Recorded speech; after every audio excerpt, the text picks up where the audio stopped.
خيركم من تعلم القرآن وعلمه. Bismillahirrahmanirrahim. Assalamualaikum warahmatullahi wabarakatuh. Alhamdulillahilladzi arsala rasulahu bil huda wa dinil haq liyudhhirahu 'alad dini kulli wa kafa billahi syahida. Asyhadu an la ilaha illallah wahdahu la syarikalah wa asyhadu anna Muhammadan abduhu wa rasuluh. Allahumma salli ala sayyidina Muhammad wa ala alihi wa sahbihi ajma'in. Rabbi shrah li sadri wa yassir li amri wahlul 'uqdatam min lisani yafqahu qawli, amma ba'du. Bacaan hadis meneruskan dari subuh yang lalu. Bismillahirrahmanirrahim. Wa an Umar radhiyallahu anhu annahu qabbalal hajara wa qala inni a'lamu annaka hajarun la tadurru wa la tanfa'u walaula anni ra'aitu Rasulullahi sallallahu alaihi wasallam yuqabbiluka ma qabbaltuka, muttafaqun alaih. Dari Umar radhiyallahu an bahwasanya ia mencium Hajar Aswad dan ia berkata, aku tahu bahwa kamu adalah sebuah batu yang tidak bisa memberi madarat dan memberi manfaat. Sekiranya aku tidak melihat Rasulullah SAW mencium kamu, aku tidak akan mencium kamu, muttafaqun alaih. Jadi mengikuti Rasul dalam mencium Hajar Aswad menjadi pekerjaan yang sunat, pekerjaan yang akan mendatangkan kebaikan, akan mendatangkan manfaat, akan mendatangkan faedah. Dari Umar radhiyallahu an bahwasanya ia mencium Hajar Aswad. Jadi mencium Hajar Aswad ini karena semata-mata mengikuti Rasul. Dan beliau itu mengungkapkan, aku tahu bahwa kamu adalah sebuah batu. Di Hajar Aswad itu memang batu yang tidak bisa memberi madarat dan memberi manfaat. Jadi tahu bahwa batu ini, benda ini tidak memberi madarat dan tidak memberi manfaat. Sekiranya aku tidak melihat Rasulullah, nah ini. Jadi melihat Rasulullah melakukan hal itu menjadi Umar tertarik untuk mencium Hajar Aswad itu. Jadi merupakan pekerjaan yang sunat. Jadi memang dalam hal ibadah itu harus ada contoh. Tidak bisa dengan semau-maunya atau dikira-kira gitu. Harus ada juklaknya, harus ada contohnya. Seperti dalam sholat misalnya. Dalam sholat, dalam ibadah-ibadah lain, selalu yang menjadi teladan, yang menjadi uswah, yang menjadi contoh adalah pribadi Muhammad sallallahu alaihi wasallam. Apabila tidak mengikuti beliau, maka tidak akan bisa menunaikan ibadah, karena contoh dari pelaksanaan ibadah, terjemahan dari Al-Quran yang demikian global, maka oleh Nabi dioperasionalkan gitu. Seperti misalnya dalam sholat, dalam Al-Quran kita menemukan ayat aqimus sholah, artinya dirikanlah sholat. Bagaimana ini mendirikan sholat gitu. Nah, untuk tahu cara mendirikan sholat, cara menunaikan sholat, itu dikupas habis dalam hadis Nabi gitu. Di hadis Nabi ini adalah merupakan operasional ibadah. Jadi melaksanakan ibadah dari ayat yang diperintahkan itu adalah disitu dicontohkan, diungkapkan dan dijalankan oleh Rasulullah Shallallahu Alaihi Wasallam. Makanya kalau ada Ya, orang mengatakan saya hanya dengan Allah saja, tidak dengan yang lain, apalagi juga Nabi misalnya gitu. Mengapa? Karena Nabi juga manusia misalnya gitu ya. Nah, ini tidak akan bisa ibadah gitu. Kalau hanya berhubungan atau ya bersumber tanpa dengan hadis Rasulullah Shallallahu Alaihi Wasallam. Maka dikatakan dalam hadis lain nanti, jadi Rasul itu meninggalkan 2 pusaka gitu.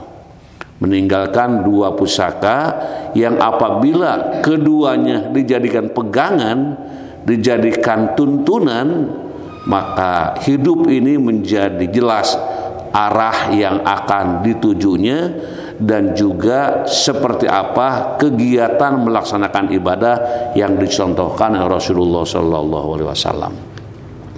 Jadi mencium Hajar Aswad itu karena melihat contoh Rasulullah SAW. Kalau tidak melihat contoh Rasul, dikatakan tadi apa hebatnya batu gitu.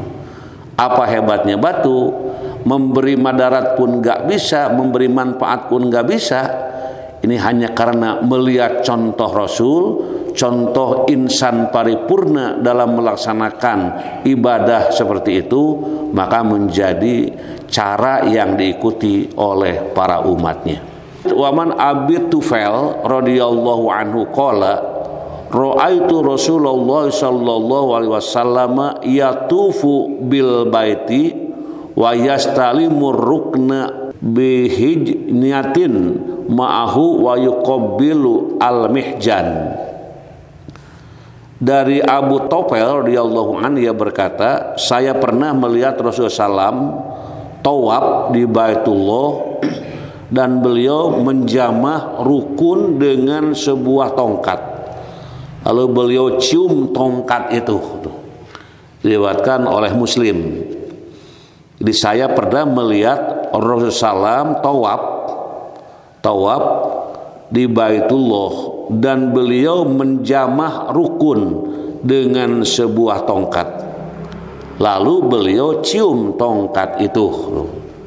Jadi Hajar Aswad tadi yang dikatakan langsung menciumnya, ada juga yang kedua tidak langsung, tapi menjamahnya dengan tongkat. Tapi tongkat yang dijamahkan ke Hajar Aswad itu kemudian diciumnya oleh Nabi.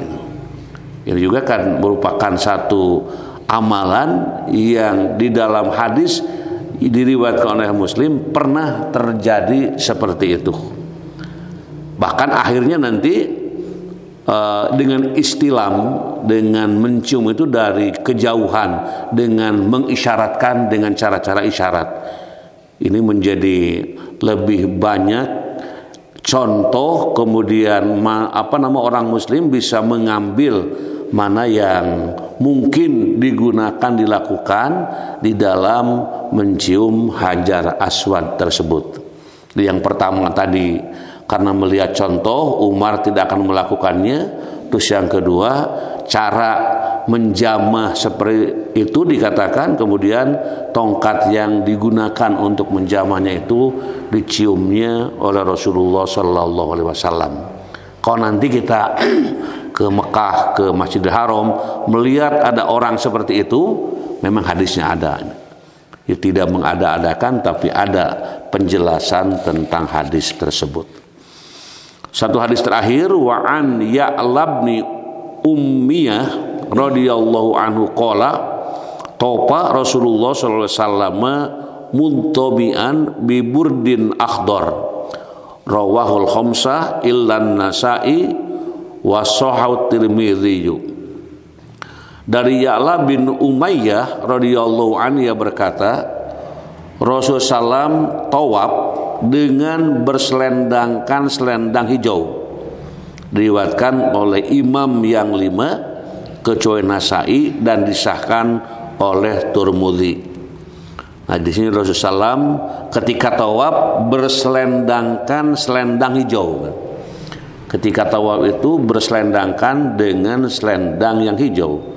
Ini menunjukkan warna yang biasanya dipakai warna yang putih, sekarang menggunakan warna yang hijau. Jadi artinya warna juga memberikan pengaruh gitu, memberikan ya satu gambaran bagaimana pakaian yang digunakan di saat bertawaf.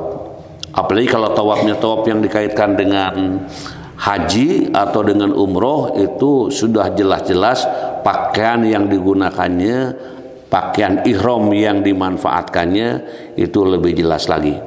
Karena orang tawaf itu ada dua macam.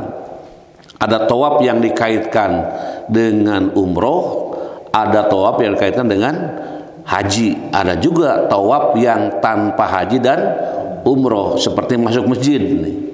Orang yang sudah berada di kota Mekah mau masuk masjid, maka masuk Masjidil Haram tidak melaksanakan sholat tahiyatul masjid, tapi menghormat masjid dengan apa? Dengan tawaf. Di tawafnya pakaiannya ya bebas gitu. Pakaian yang seperti begini, pakaian yang pokoknya menutup aurat.